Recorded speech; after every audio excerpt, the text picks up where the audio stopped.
Welcome to our evening program, Facts in the Digital Age. And we know there's lots of facts out there. We know there's alternate facts and all sorts of different things. And coping in the era of total noise is not so easy these days. So we thought we'd like to have a conversation, but we're starting off with a very interesting video. We're entering an era in which our enemies can make it look like anyone is saying anything at any point in time, even if they would never say those things.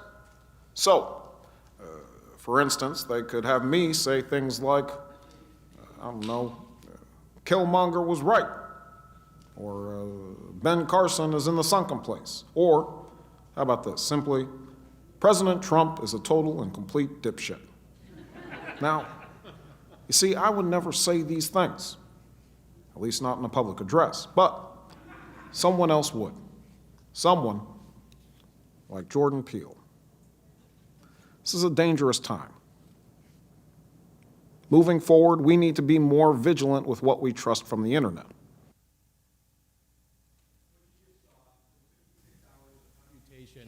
Taking a comedian's monologue, putting into a neural network with every available image we could get of Obama and allowing him to say whatever we would like to say. This is state of state as of today. Imagine 2 years from now, imagine 3 years from now, imagine 10 years from now. We have to be vigilant because even us will be fooled. Thank you. Okay, so on that note, we're going to switch to our good friend Lee Rainie, who has been a wonderful speaker and fact gatherer with Pew Research for many years. Lee started as a reporter and has been famous on TV and radio, but he's a rock star in the library industry because of all the fabulous facts that he's gathered for us. So he's going to talk a little bit about trusted libraries and how we deal with all this noise. So take it away, Lee. Give him a clap, yes, give him a clap. Thanks, Jane. I'm standing up so folks here can see me, although I don't know that that's a particular virtue. So a whole bunch of things are going on with truth in our culture now that are making it a greater challenge than it's ever been before. And I wanted to walk through a number of them to just show you how challenging the library environment is, although people love you and are hoping that you will help solve some of these problems. And I've got some data suggesting that. But the first thing is where the title of this program begins. It's a world of total noise now. We've never seen the volume or the velocity of information coursing through people's lives as we've seen now. And the phrase total noise comes from the wonderful American novelist David Foster Wallace, who wrote in 2007, so before social media became a dominant part of our culture. He was complaining about the world of total noise, where he said, if you want to be an active, engaged citizen, you're basically going to feel stupid all the time and need help. And about 60% of Americans in Pew surveys say that they struggle to find the information that they need on the internet and the information that they believe is truthful. A second huge problem in the culture, well, actually, let me just go back to that, because a wonderful, my favorite new word related to total noise is the word agnotology, which is a coinage of a Stanford history professor named Robert Proctor, wrote a book on it.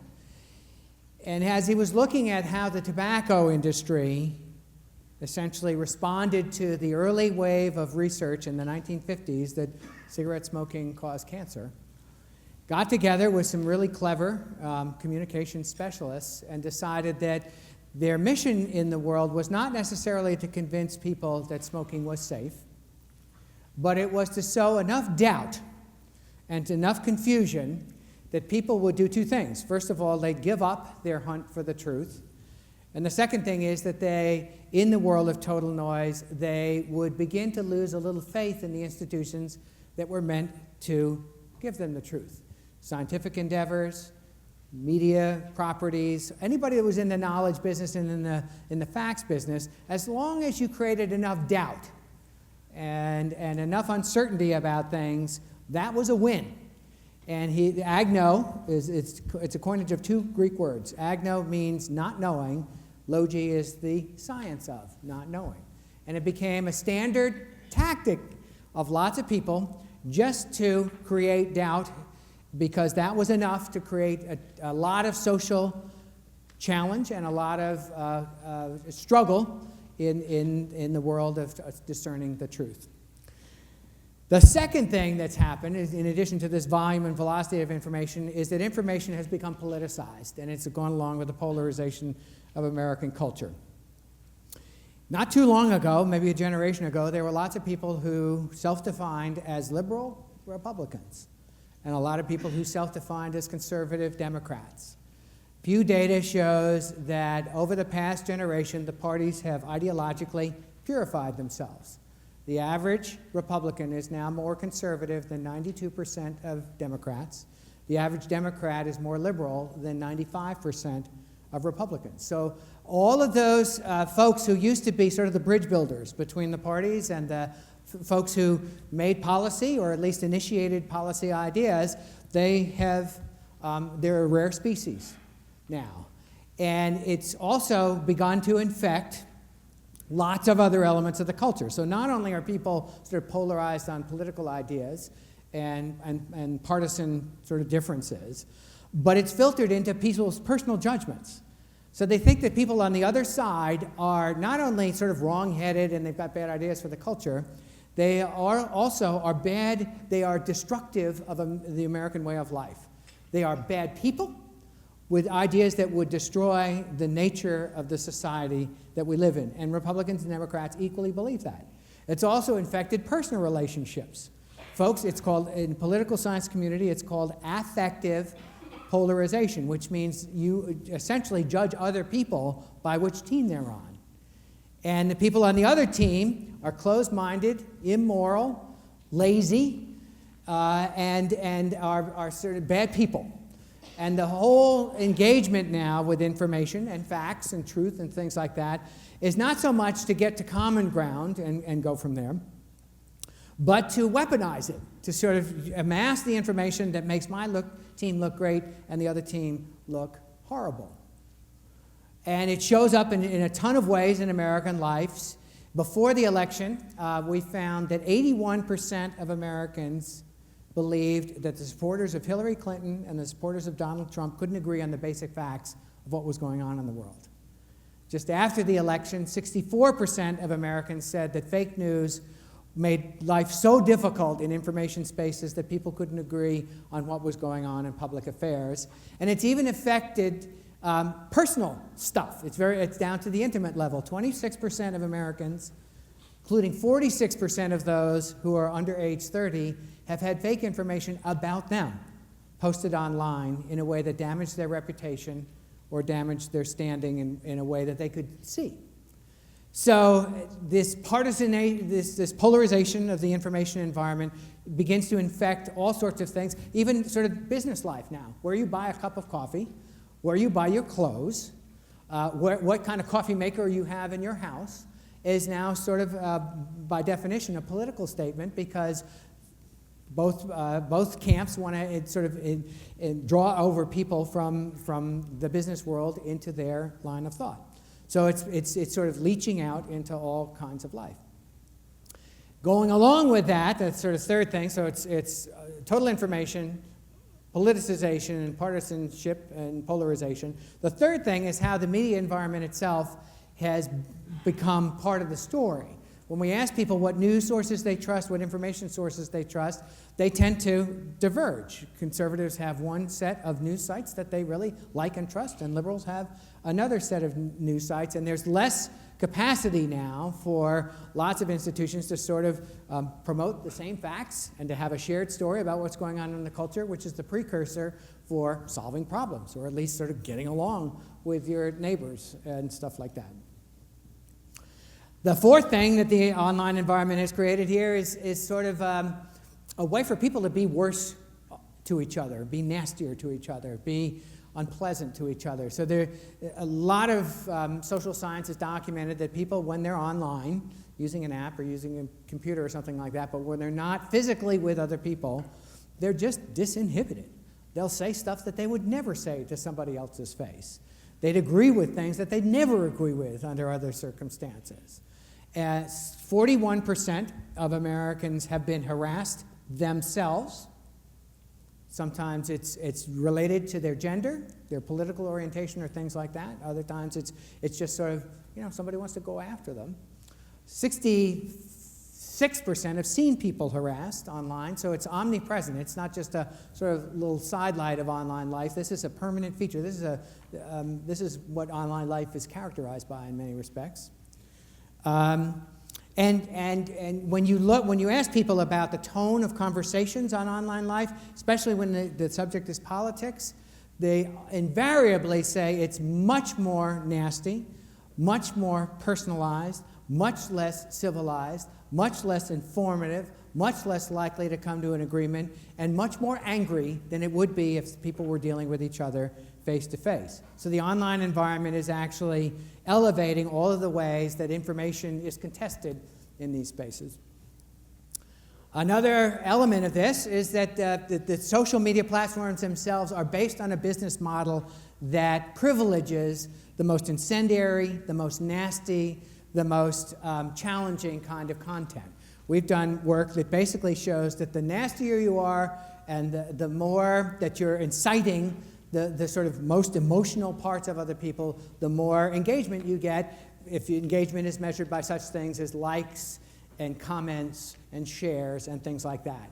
So there's every reason for the social media platforms to continue on with this, because this is what they sell to advertisers. They sell our attention, and our attention is most engaged when we're really annoyed. And so the way that these business structures sort of shape our attention environment and our emotional environment is deeply at issue here. And finally, we do these surveys. Some of you have participated in them. Thank you, Stephen. Where we ask people about the future of the internet. And we asked about the future of truth. So last year, we said, looking ahead to 2025 or 2030, is truth going to be in better shape or worse shape than it is now? And we got an absolutely split verdict. Half of respondents, these are experts, so these are people who work in the technology field, they're scholars who study it, they're people who are builders. It's not a representative sample, so the statistics aren't quite as meaningful as just the fact that there's just such striking disagreement about what the future holds. Half the respondents basically said things will get better, and half the respondents said things won't get better.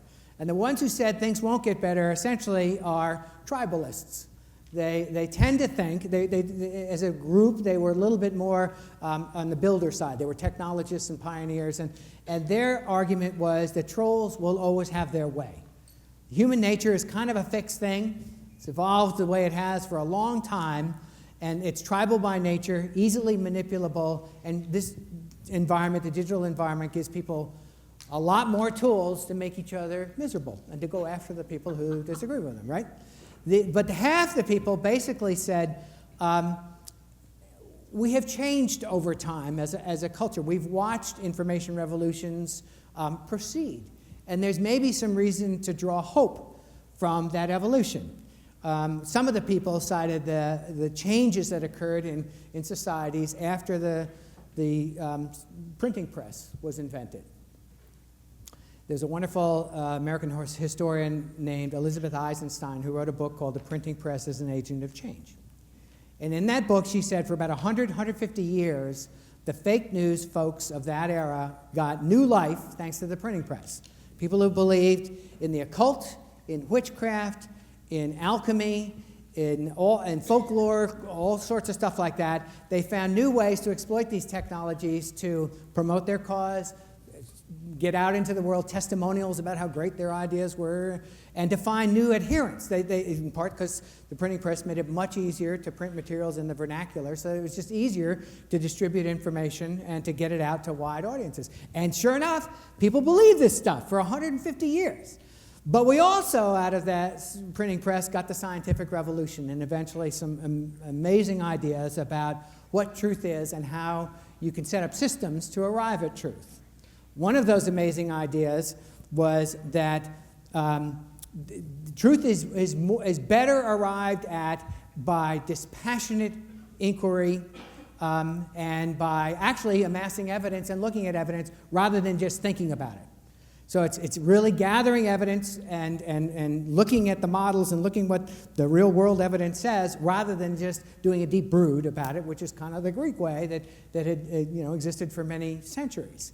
The second great idea was that the best evidence is gathered dispassionately and is best represented by numbers. It's not just people's arguments and assertions. It's by gathering statistics and evidence and using it in a way to prove your case. The third idea was you shared that evidence. The coffee houses of the first era of the Royal Society and the rise of the scientific revolution was people shared their stuff, and others got to fact check them, and others got to check their methodologies to see how they arrived at the conclusions they arrived at. So, we've done this before, and some of the experts that we talked to about the future of the truth essentially said, we're going to do that again.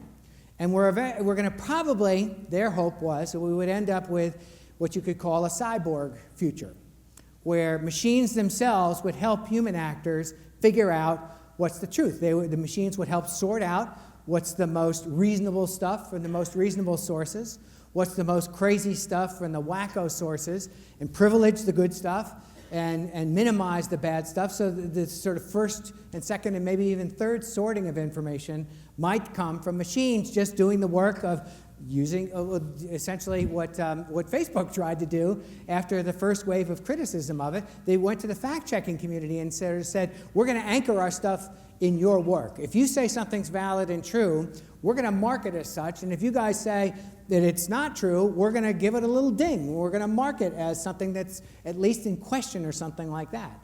So there are folks who think that this cyborg future where machines are helping us figure out, at least at the first level, where stuff comes from. Is it proved reliable in the past? Do they use methodologies and fact-checking mechanisms to gather it? And then human beings at the end will make decisions, as they always do, about what matters and what doesn't. But this is a world that librarians are entering into. It's a cyborg world where machines are going to help human beings and are going to help you figure out how to serve your patrons. Just a little bit of our data on them. People want you to do this because you, in many respects, are the most trusted information professionals that there are. I have slides on this that I will share with Jane and she will share with you. But you and medical professionals rank at the top of the list of sources that people trust when they want to go for information. And they like the fact that you are open-minded, that you believe in free speech, that you offer all sorts of resources in all sorts of ways for folks to make their own pathways to the truth. And you start with a bunch of goodwill that a lot of other folks and a lot of other institutions don't start with. The other story that's wrapped up in this is the story about what's happening to trust in our society. Truth is very deeply linked with what you trust and the information sources you trust. And in the past generation, almost every institution has suffered a reduction in trust. The government, the media, the church, big business, banks, labor unions, and stuff like that. There's one group that has actually bucked the trend, and its reputation is higher than it was a generation ago. That's the military community. And there are three groups of people in institutions that have survived this carnage in trust with their reputations intact. It's you guys, it's firefighters, and it's teachers. So you're in good company, and people are hoping that you will help solve this problem because they want trusted concierges, they want trusted curators, they want people to help them solve their problems as they're concerned about privacy and stuff like that. And you guys, in their imaginations, you guys are on the front lines of all of that. So I'm going to stop there, and we'll start the conversation. Thanks, Lee. That's great. Give him a...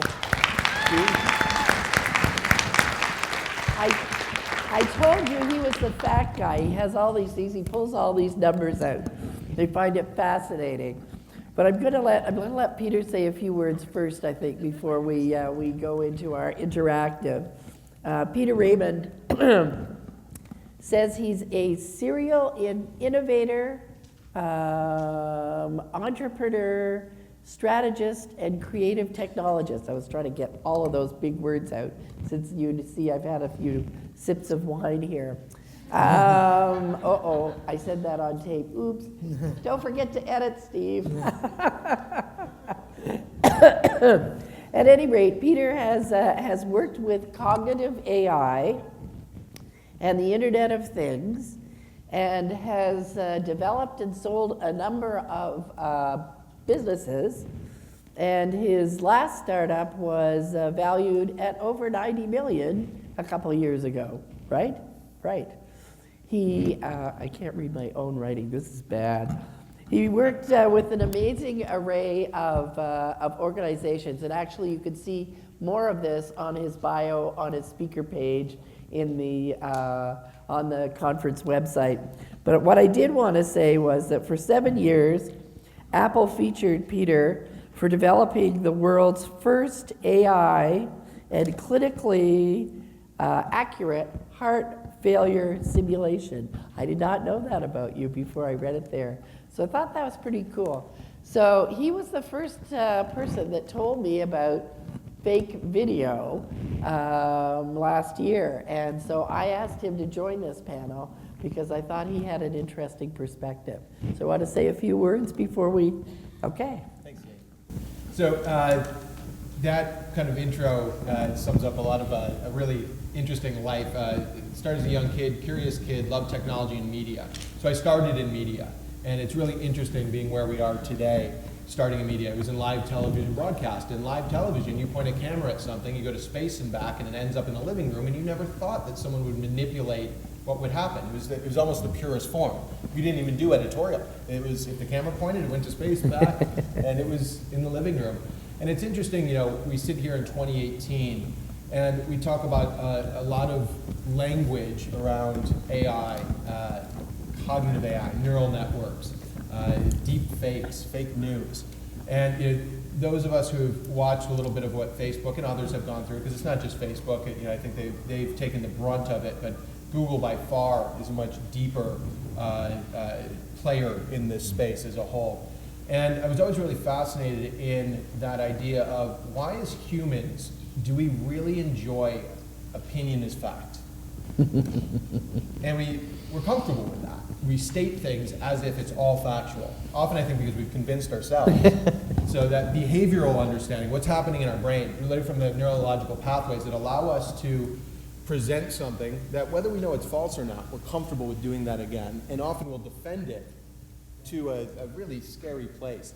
So over the years, my work has kind of been at this intersection of media, technology, that's the creative technologist side, but also an entrepreneur. I'm looking for business models that we can make large-scale social impact. How do we help the world? How are we accountable? How are we scalable? And like anyone, we all make mistakes while we do that, but we're at a really interesting time that between what will happen over the next, let's say 2, 3, 5 to 10 years, I personally believe that we will go through a branch of the species due to the technology we've created.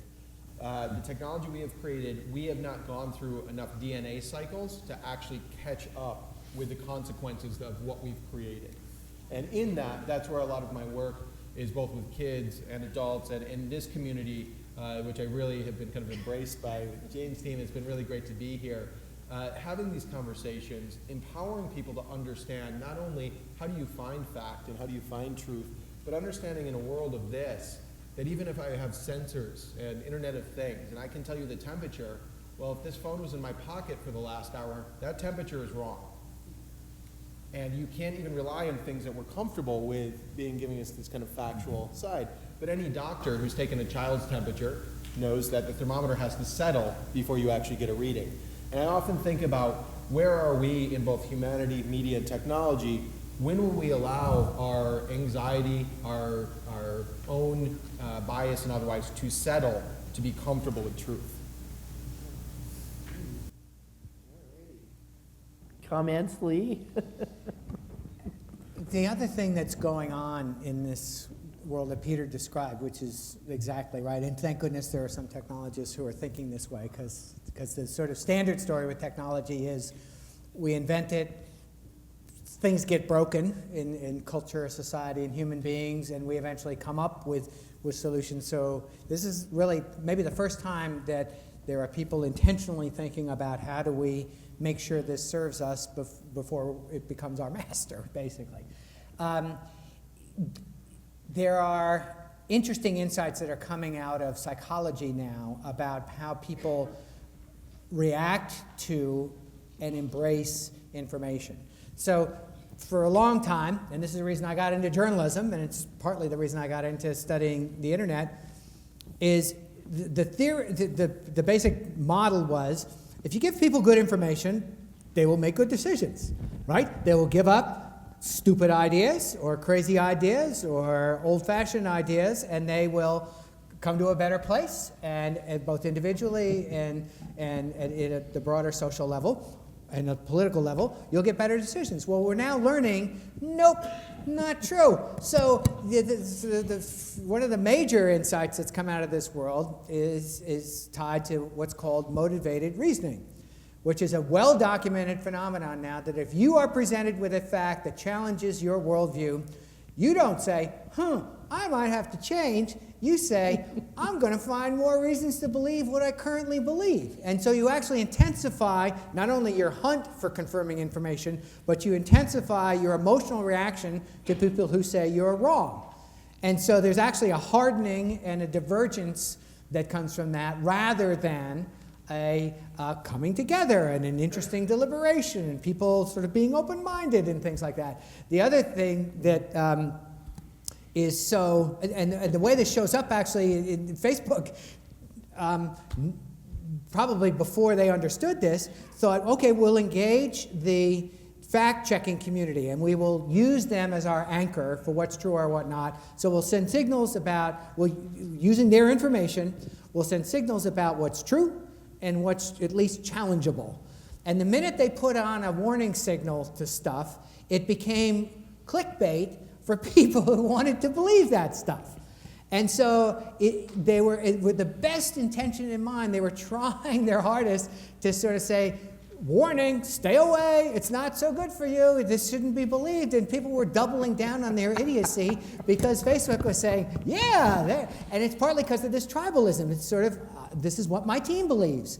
And all of this information processing is filtered through the screen of people's identities. You know, I'm on this team, and they're on that team, and whatever, I think we haven't proved this with Pew, but I'm working on my colleagues to begin a research line on this, essentially testing the idea that trust is an identity marker more than it's a pursuit of truth. So when I say I don't trust certain institutions or certain actors in the world, what I'm saying is I'm on this team. And my team believes this, and there's nothing that's going to move me off the dime on that thing. And so now people's decisions about what to trust and how to trust are, again, sort of filtered through their tribal screens. Yeah. That's really interesting, and I'd really wanted to have somebody that represented the work that's being done at Santa Clara University. They have a trust project going on, and I heard about it first because the Globe and Mail is a Toronto newspaper, and it is part of this program, and I was at an event where they talked about it. I thought, oh, that'd be really great. Well, I couldn't get anybody from Santa Clara. The Washington Post is also a part of that project, and I couldn't get anybody from them either. So I think we have to find out more about them, because I don't know. Well, so what is partly happening that we see in our data is this tribal attachment to media sources. And so, for instance, it shows up in our world that liberals like Pew more than conservatives do. We are totally nonpartisan. I would be a firing offense for me if I expressed a personal opinion about how the world ought to be. That's how rigid we are about being non-advocacy oriented and nonpartisan. But our audience given the way that we do our work, is more liberal. Same with the Washington Post, same with the New York Times. And so even as those institutions would describe themselves as entirely empirical, entirely living by a series of ethics that makes them nonpartisan or multi-partisan is probably a better way to think about it, they attract a certain audience. And now conservatives have other places to go. And it's a reality of modern life. Okay, Lee, I want to just ask you a question because we were talking earlier, and you mentioned a new study about the bots. What was it? A botometer. A botometer or a botometer. So one of the things that's happened in social media spaces particularly is that there are new non-human actors infecting or being involved with information flows in these new zones. And our finding, we released this a week ago, was that 66% of tweeted links, so this is only about the Twitter sphere, it's not all the internet, it's not other social media platforms beyond Twitter, but 66% of the tweeted links to popular websites came from bots overall. 90% to adult and porn sites were bot-driven, about 53 or 54% to sort of community sites, organization sites were bot-driven. But it's a pervasive part of online life. And bots aren't, inherently bad. A lot of times bots are just sort of automated things that sort of say, when the New York Times posts a new piece of content on subject X, the Twitter bot sends it out and just sort of says, here's the news story from us. It's totally benign. It's not meant to influence anybody and stuff. But there are bots that are very sort of partisan in their tone and in their cast and sort of take information with a certain political inflection to it and privilege it. But it's as you guys work in your Twitter feeds, you probably aren't thinking in many cases, this is a machine feeding me this information or privileging this information. And all the studies that the academics do off Twitter, because Twitter is so wonderful and open to academic research and stuff like the stuff that we do, that it gets a lot of attention. And now all of a sudden, if 2/3 of the tweeted links are made by bots, it makes you rethink all of those studies that say there's this much attention to Black Lives Matter, there's this much attention to MAGA, there's this, and all of a sudden, if it's machine generated, the validity of those kinds of findings, it is valid because it's coursing through the system, but it's not necessarily human beings sort of saying, I've read this, I judge this to be sort of interesting, worthy, shareable, and I'm going to do it. It's just, it's automated. Yeah. I thought that was pretty interesting. Did you want to comment, Peter? Yeah, I think the idea of speed is really interesting. So if we go back to your earlier point on the printing press, alchemy. Well, if I can print it, I can get it out. Who cares necessarily who the audience is, but I can now distribute. And we've gone through a number of these cycles from human technology and especially in media. When you had to hand write something, it started with you had to find a writing utensil, whether it was carving something in a rock, a piece of charcoal. There was a little labor involved. Being a printer at a certain time, not only did you have to have the funds to procure a printing press, you had to know how to set lead type. You had to be able to get lead as a consumable to actually use. You had the paper supply. So there was a lot of burying. And I look at where we are today. That bot example, New York Times, sanctioned by the New York Times, has a bot that hits their Twitter feed, so some human doesn't have to do it without a malicious intent or otherwise. That happens in a millisecond or so. It's not really watched unless it goes horribly awry, but it just happens. And I've been really interested in the speed as we go through these technology cycles and in media. When you're producing, whether you talk at the data side, terabytes, petabytes, zettabytes of data a day in this space, versus our ability to fact check. And I would ask you, Lee, how long does it take to put together a well-vetted, well-identified research poll to the point that you guys are comfortable publishing that? Yeah, at least a month, usually 4 or 5 months. How fast does media come out today? Instantaneously. There was actually a fabulous paper in the science, in the journal called Science, the most prestigious scholarly scientific journal in the world. It came out a couple of weeks ago that essentially said that lies have at 10 to 15 times more spread and exposure than the truth. Just in part because of the automated nature of this, and in part because human actors are just sort of galvanized in the emotional way that I described. So this is an environment that privileges lies over truth. This essentially was the finding, and it's really hard to come back with that. And we have to use heuristics. There's just so much darn stuff coming through. You just have to decide, who do I trust? Where is it going to come from? And librarians are essential to that story. If you guys do your jobs well, you will help your communities survive this onslaught, because they want information professionals who have been trained well and have sort of processes, procedures, and norms that privilege the best stuff. They want your help. And our data show they're crying out for it.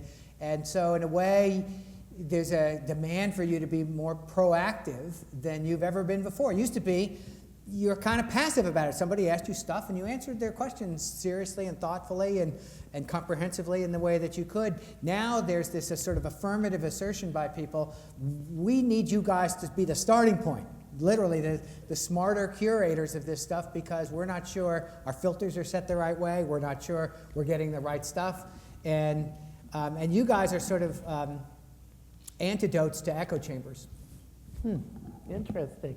Yes, the microphone is right behind you. Thank you. I was just about to open it up to the floor. Your perfect timing.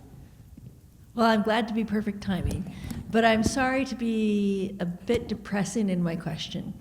So if you say that people are willing to double down to support the team they support or what they believe already, and that they're coming to libraries to seek the truth, if the libraries provide truths that are different what they want than what they want to believe or what their team already believes, what effect does that have? Do they change their opinion, or do they start to devalue libraries as a source of truth? I wouldn't hope for that. And first of all, it's a teaching moment.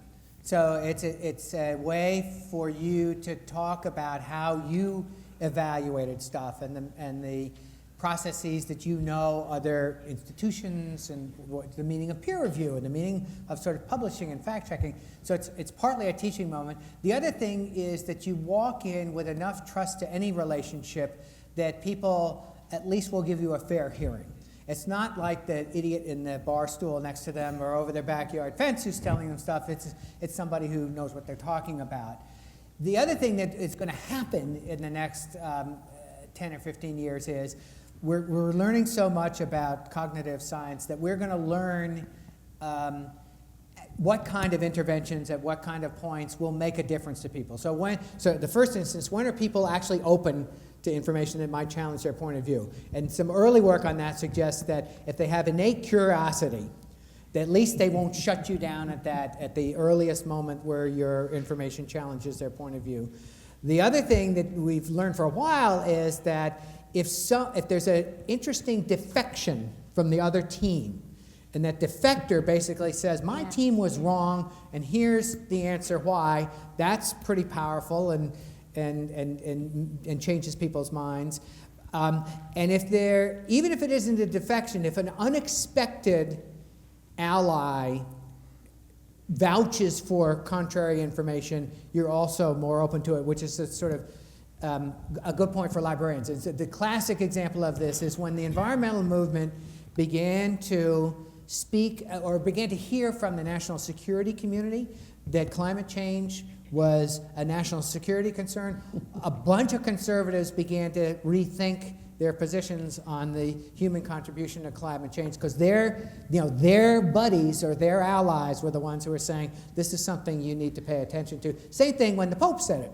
It matters a lot. So you're right. You're gonna be frustrated, as you sometimes probably already are, with knuckleheads who just won't listen to the smart stuff you're saying. But they're probably you start the conversation at a much better place than a lot of others do.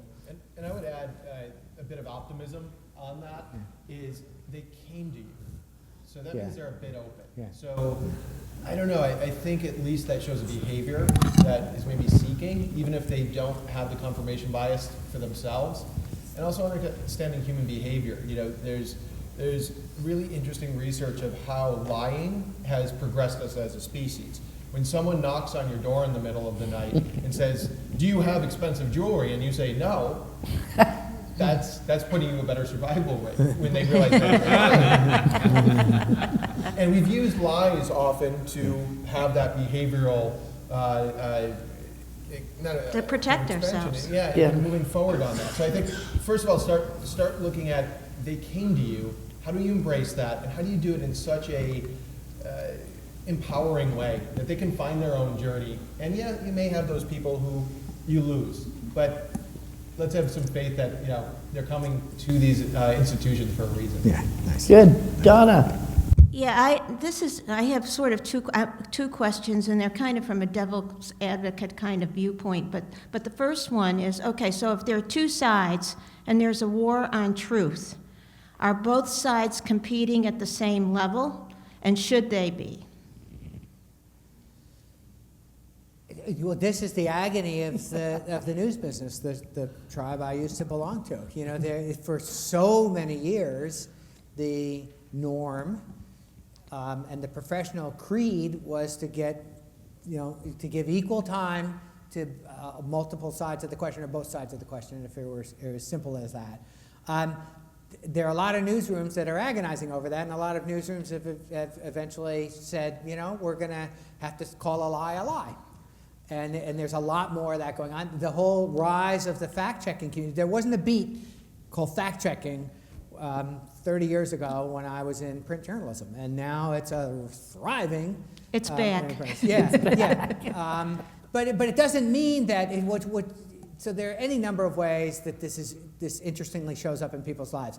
When something happens right away, so Parkland, the Las Vegas shooting and stuff like that, there are these incredible information wars about who owns the narrative. And then truth is really contested in that. And it's interesting that we're developing systems now to assess, you know, first of all, you privilege what the cops say in many cases, or the authorities say, and you watch how, you know, there's certain places where the instinct is to sort of say, let's blame it on a lefty, let's blame it on a social justice warrior, let's blame it on a crisis actor or something like that. So we're learning how to do that. We just, you know, it's imperfect now, and what you're going to get frustrated about is you'll see this all the time. It's never going to go away. We're never going to develop systems that sort of say always the truth, never the lies. Knuckleheads will never, you know, find their way into the public sphere. That's always going to happen. And then my second question is, often things don't take a turn or stop and go in a different direction until a disaster happens of some kind, which wakes people up. Do you see us moving towards any kind of healthy disaster, for want of a better word, that could help us? Or is there a role for scenario planning? How do we wake people up about this without things having to suffer terrible consequences? So, you know, I look at this as kind of global risk modeling.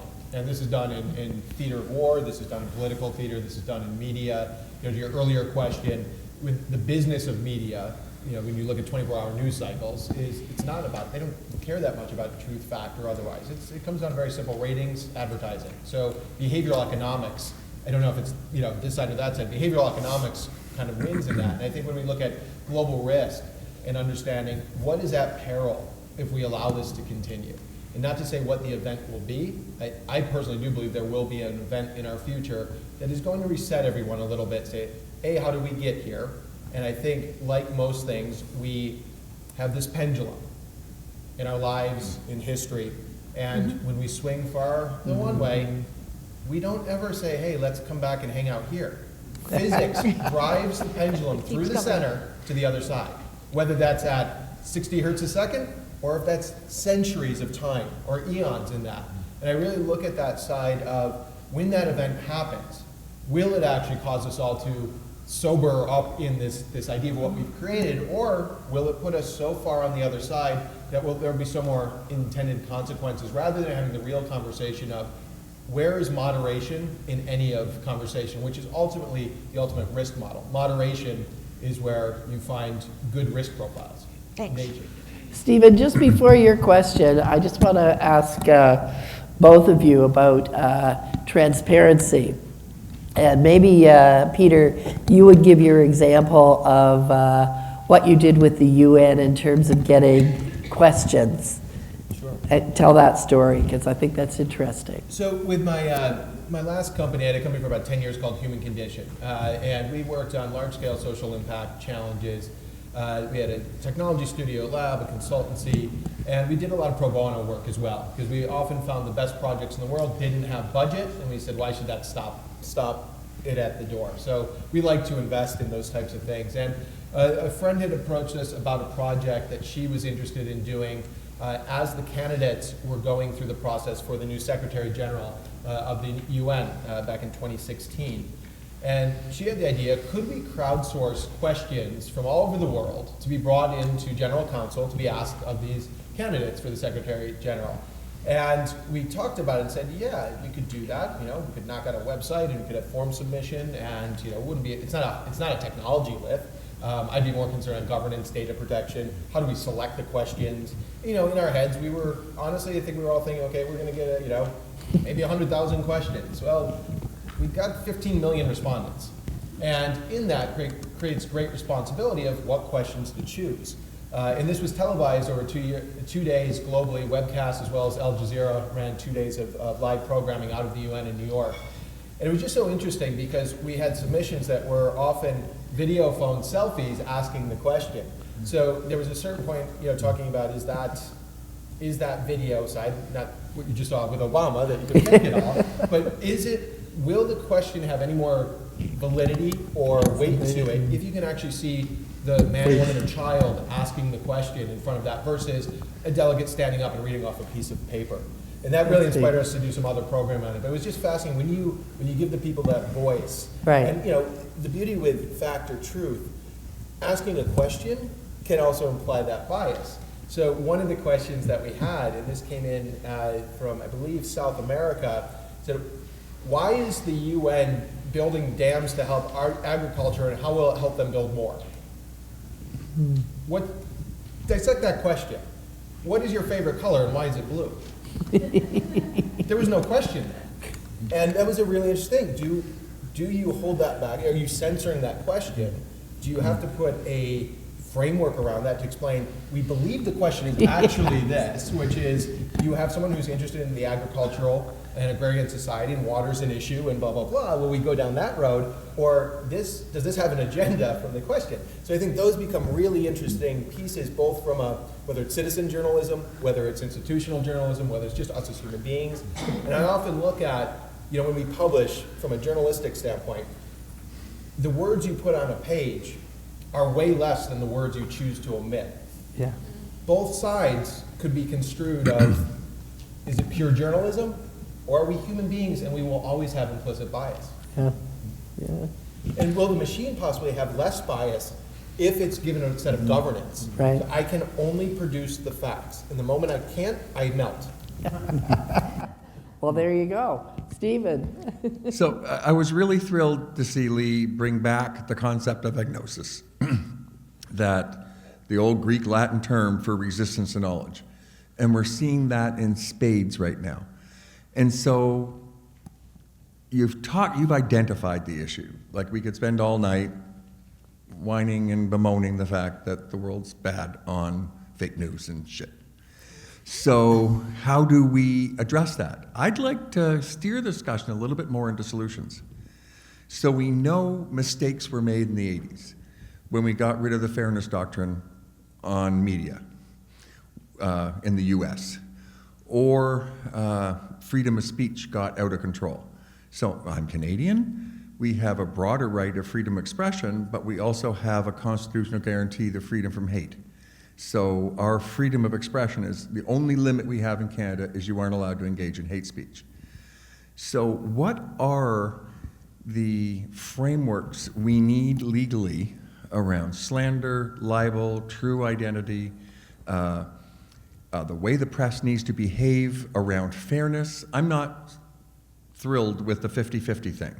They make global warming deniers look like they have an actual freaking opinion that makes any sense when they're small percentage of the population, but the news makes it look like it's a balanced thing.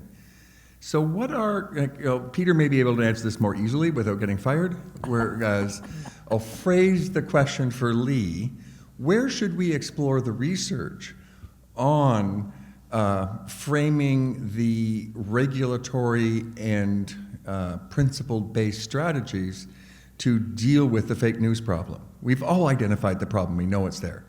What is it we need to do? For you.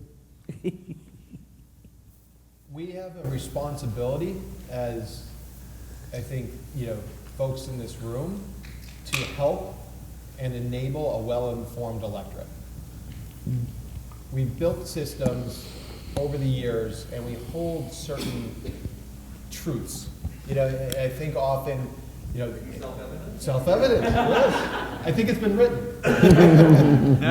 And we've seen in this last year, professionals even saying, professionals in government, legislation saying, that's unconstitutional. And you go, it's not actually unconstitutional. No one ever thought someone would do it. Don't confuse the two. And I think in that side of being able to say where we can really make change is the electorate has a lot of power, regardless if you're in a democracy or you're in a democratic republic, which is the US. Most people say it's a democracy, which is kind of a falsehood on its own. And we saw that with the challenge in the electoral college where people know, but she won the popular vote. It's like, yeah, guys, this is our system. You didn't know this? So there's an accountability in that of being a well-informed electorate. And we don't have a well-informed electorate in the US. I can't speak for Canada. It'd be interesting to...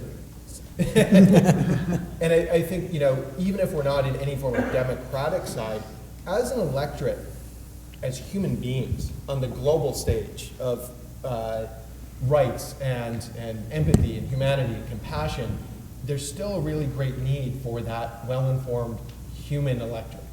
And don't you think that the young people from Parkland are going to push that Absolutely. dial?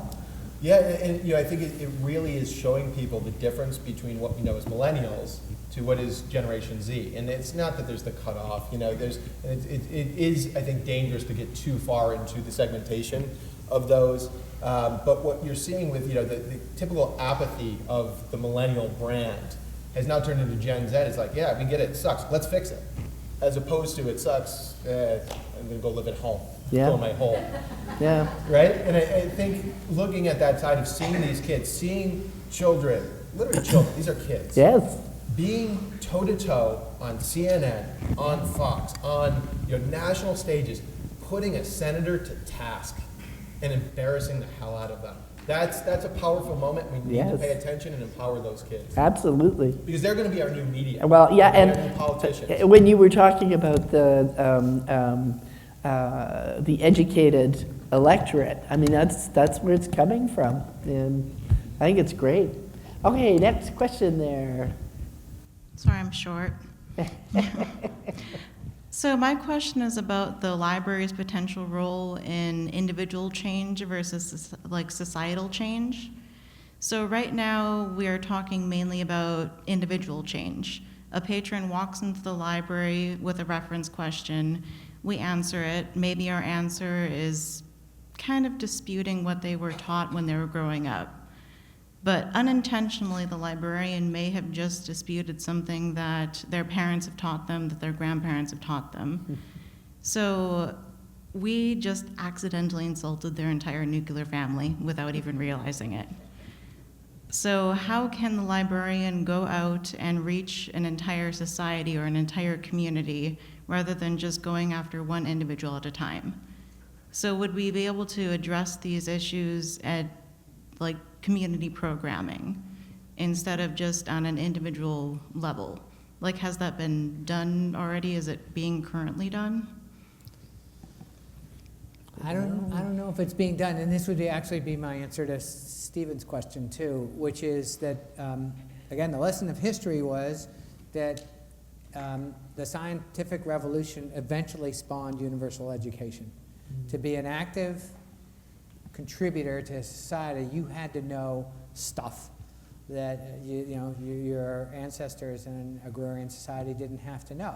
So we got K through 6 or whatever it was in particular societies, and there's a clear and palpable yearning for a new set of literacy skills. That it's partly tech savviness, it's partly information savviness, it's partly critical thinking stuff, and so libraries can probably usefully think of themselves as part of an educational ecosystem, and creating programming around this, videos. You guys can do the Khan Academy for how to be a smart, information literate citizen. That's sort of step one. And the answer to the question that challenges the nuclear family's sort of history, it goes to what Jane was talking about. It's transparency. Here's how I got this answer. Here's where it comes from. It seems, like that's a legitimate way. This is how it fits into the sort of, the Western way of arriving at truth. I don't want to trash what your family believes. Tell them, and it begins the dialogue. If you can keep them going, essentially, they've asked you the question, so they're already primed, or at least open to hearing a contrary answer. And so you've got to be clearer about why you're saying what you're saying, where it comes from, how your training makes you think that it's a legitimate answer or not. One of the things I think libraries are truly about is learning. We have that whole lifelong learning side from very young to very old and all the in between. And as you have said, it's the curious people that continue to do that. But that sort of brings to the order of some of the things that you're trying to do now, Peter, in terms of helping young people and anybody to problem solve. And I bring this up because I think in Monterey at Internet Librarian, we're going to actually try some of the tools that Peter has to help people problem solve and make decisions. You want to talk a little bit more about that? Yeah, sure. And it's really the reason I'm here. I see libraries as probably the most powerful institution I can point to. And this is having spent a lot of time in everything from healthcare to governance to aerospace to just my own curiosity, but having kind of several careers through that side. And because I grew up in libraries as a young kid, that was the place that satiated me. And understanding if you have the ability to connect with that community, and say a kid learns something and they bring that back to the dinner table, can they be a spark or an ember into a different conversation? Now, some families will totally shut that down. That goes against generations of belief systems. We all know how deeply seated belief systems are. So we looked at how could we build basically a lightweight framework. Lightweight being you don't need 16 weeks of training and certification, and don't create a barrier to entry. Enable a population set with some very simple tools that doesn't bring your opinion down on them. So this is how it should be, or this is what it can be. Give them the tools to ask better questions. And in those questions, will they truly find themselves? Will they find their clans and tribes? Will they find the ability to possibly break through with a loved one or family member? That that's the highest risk of argument is in that family member, right? Because you don't really want to hurt them. You'll often shut down before taking that argument all the way, because it's not about being right. It's about you have to see this person again. You have to give them a hug. You have to be at family dinners and events.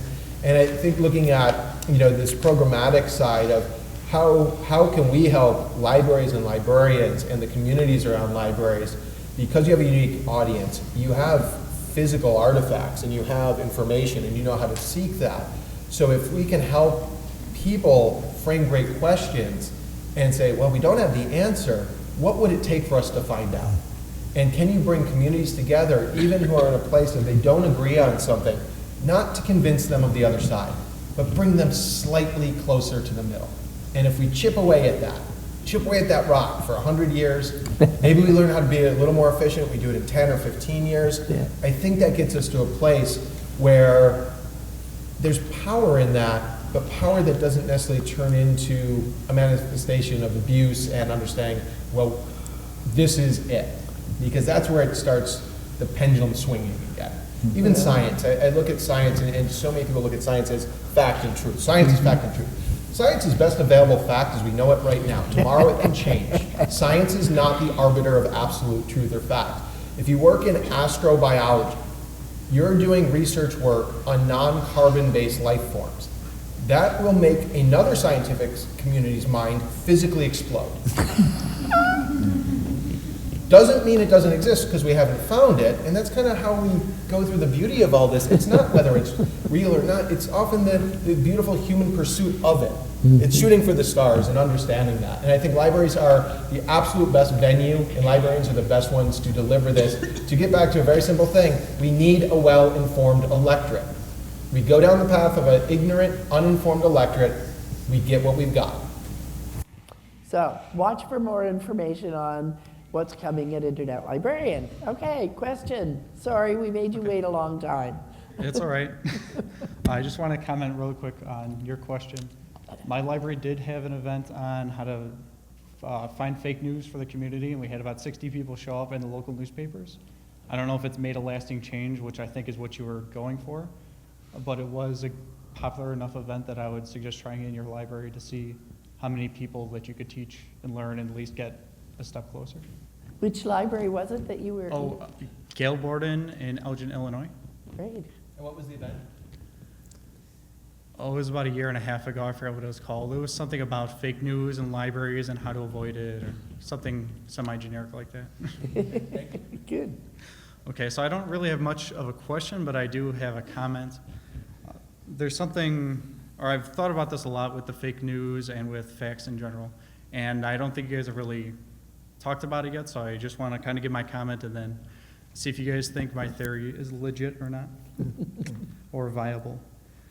So I think a lot of fake news and this idea of human beings being entrenched in ideas that aren't real has a lot to do with our upbringing in society, how we're taught by our teachers and how we're taught by our parents.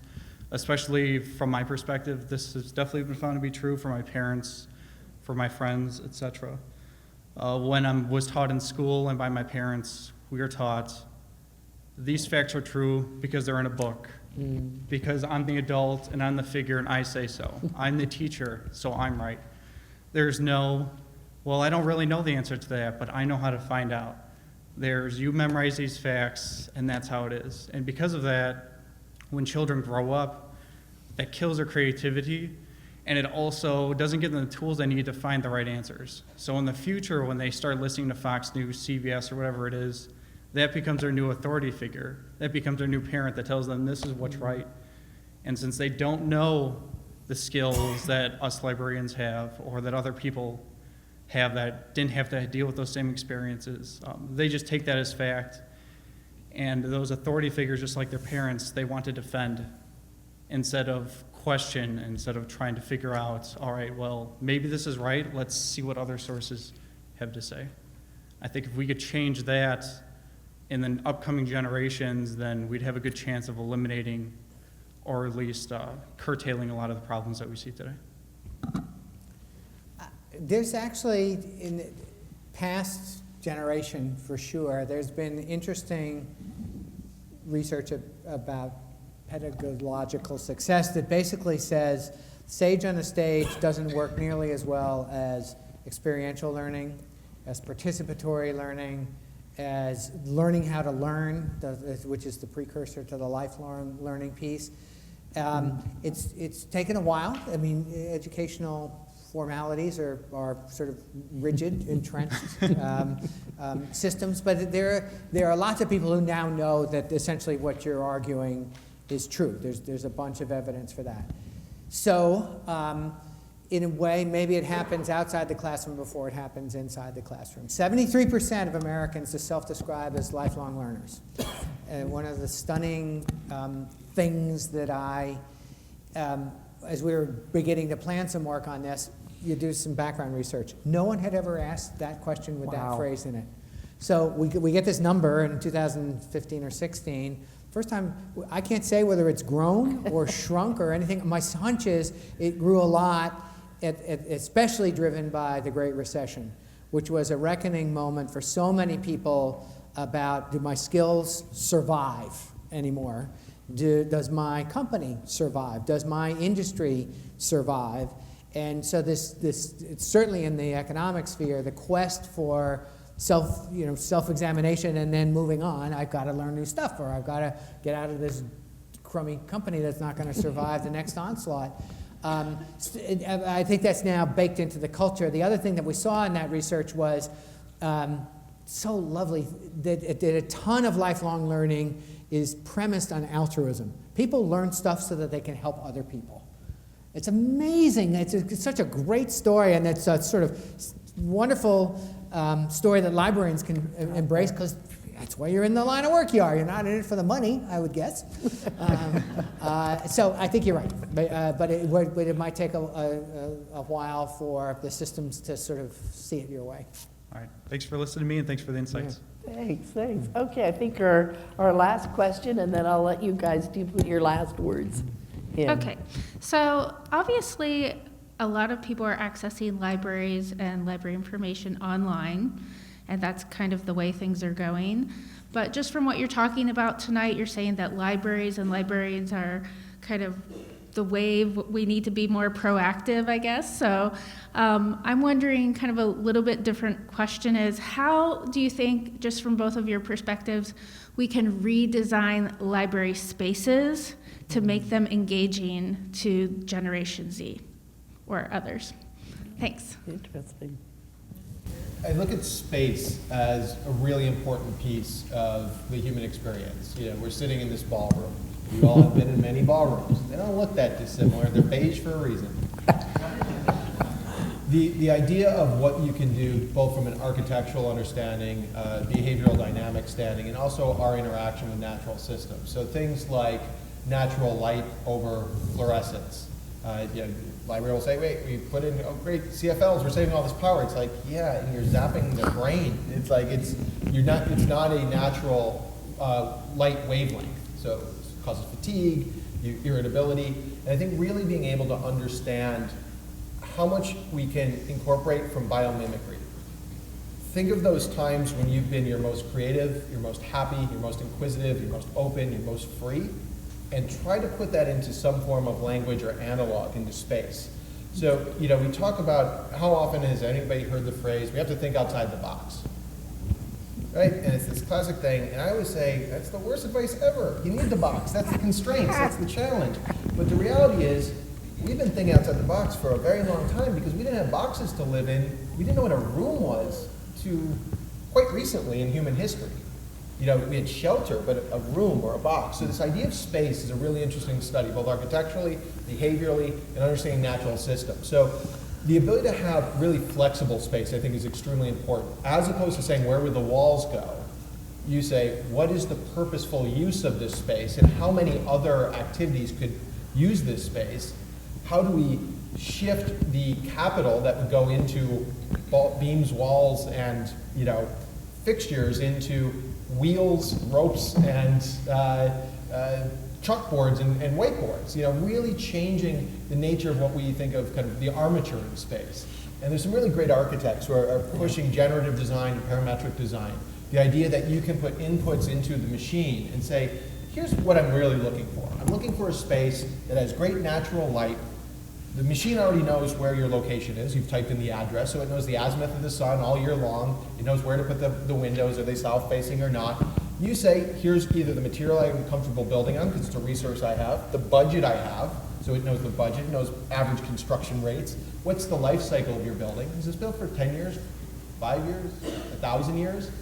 And being able to really understand where the machine can help us do that. But even before you start that from a technology standpoint, you can pull up a bunch of chairs in a room, group a bunch of people in a circle, and have a conversation about what makes you feel the most creative, inquisitive, open, free, and close your eyes and think about where you were standing, sitting, sleeping, driving to.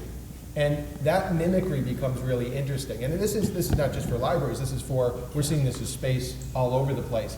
The architects who did the Obama's presidential library approached me about helping them come up with better questions for Michelle and Barack when they were in the RFP process. And I had won the Gates Foundation Communication Strategy years ago and had kind of been through that process. You know, this is a legacy play. And I said very simply, I said, if you want to win the bid, it comes down to one question. I said, I don't know if you're brave enough to ask it, but there's going to be one question. I think you'll be pretty much shoe-in. You ask, this library will have 2 phases of its life. One, while you're alive, and the second one starting the day after you die. How would you like both phases programmed? And they weren't comfortable asking that question. And I'll be very honest, the first architectural renderings came back, and the Obamas critically panned it. It didn't take into account what they really wanted. Michelle wanted a garden, Obama wanted a basketball court. Simple. But they made these pyramids, these monuments, and if you know these people, that's not what they're about. And I think if you break architecture into human side, not the architect's stamp or the will of the legacy, you start getting to a very real place. And you know, I've seen so many great environments that you can transform a room like this. Literally by changing the light and slight acoustics, you've literally changed the energy in the room and the ability for people to collaborate, communicate, and ultimately be more open. Yeah.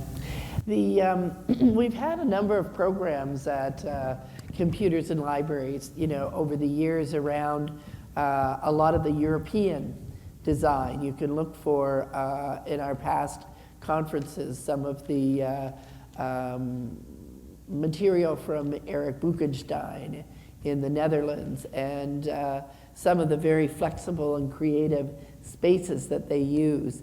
And the other thing I wanted to mention was a couple of years ago, we did, and I'm pretty sure that it's videotaped or video archived, a chap, Michael Lydon, I think is his name, and his book is called Tactical Urbanism or something, isn't it? Something like that. Anyway, he talked a lot about pop-up things, and as you say, trying it out.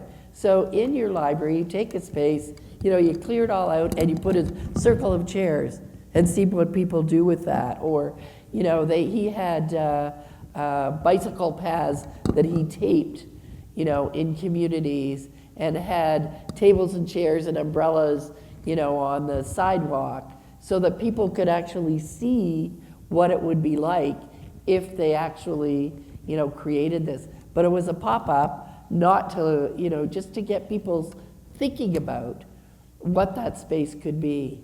So I said, you know, come and talk to us. He said, I don't know anything about libraries. I said, I don't care, but we need to think about, you know, in a more, not, we're doing it once, you know, but let's try it out, see how people use it. What do we learn from that before we do something permanent?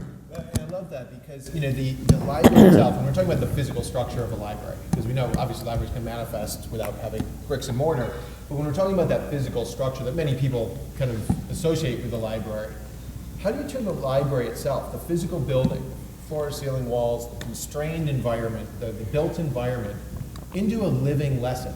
So when you did make a lighting choice, or you did do that thing from a material standpoint, or you understood the life cycle, and then you spent a couple more dollars for the appropriate material that doesn't off-gas. Right. How do you turn that into programming?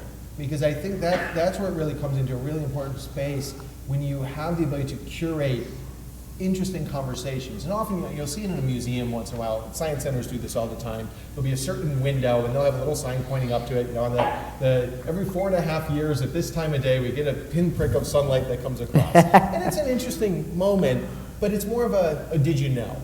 As opposed to understanding the holistic system and the choices that were made and how do you turn the physical space into an active, living, learning environment, right, because all the choices were made, and or bringing your community and say, how do we co-design this together? Yes. If you have a capital improvement conversation, don't hire architects, bring in kids. They'll build the best space for you. And they don't have constraints like budget or materials. You can then get into that afterwards, but watch what they come up with. Give them simple tools, popsicle sticks, string, rope. Talk about boundaries. Put a piece of tape on the floor and have them all put their toes on it, facing each other. And ask them, is that uncomfortable? That boundary, that space. Take 2 pieces of tape, spread it by a foot. Is that more comfortable? do it by 3 feet. Then ask them to rotate from facing each other and do it side by side and do the same exercise. That's how you can define your seating distance. And you've created a kinetic lesson with a physical manifestation out of painter's tape. That's very cool. I like that. Okay, last words, Mr. Lee? I'll answer the last question. Okay. Someone's going to have to fact check me and to what I know, but I think it's the case that the most cited article in the history of the Harvard Business Review was written by a guy, I think his name was Marx, I forget his first name, who basically argued that the problem with many institutions is they don't know what business they're in. And his classic example was the railroads at the turn of the 20th century thought they were in the railroad business when they were actually in the moving people and goods around business. Libraries are in the knowledge, learning, and enchantment business. And so I would think about spaces that achieve those goals. And people won't give you a clear answer on this. You can get a ton of feedback and you can get a ton of play in this, but eventually you'll just have to make some choices about, literally how many books and on how many shelves take up how much space compared with meeting spaces or free-form spaces and stuff like that. And make it so that you don't have to make one big mistake and then regret it for the next 40 years. But figure out what line of work you're in and how you serve your community best on the scale of you're helping them learn, you're helping them share and acquire knowledge, and you're helping enrich and entertain their lives. Excellent. Excellent. Last words? So you guys have a lot of power, and I know a lot of this is big. We've got to do all this stuff. It's all coming at you, whether your patronage is requesting it, whether your leadership is pushing it, whether it's coming internally, whether you're watching something on TV and you say, oh my God, we are so behind, we have to do X. It's going to keep coming. You have to make choices. To your point, know what you do, understand the service and the value, have your community help you understand what they really want, and open that forum up. Don't do this in a boardroom. Do not do this in a conference room. Don't do this in a back office. Do this in your library with chairs in a big circle, a couple of whiteboards, and let people help you take some of the burden off. Because you serve, and those you serve are responsible for giving some back. Wow, isn't that great? All right, thank these guys. Thank you, Joe.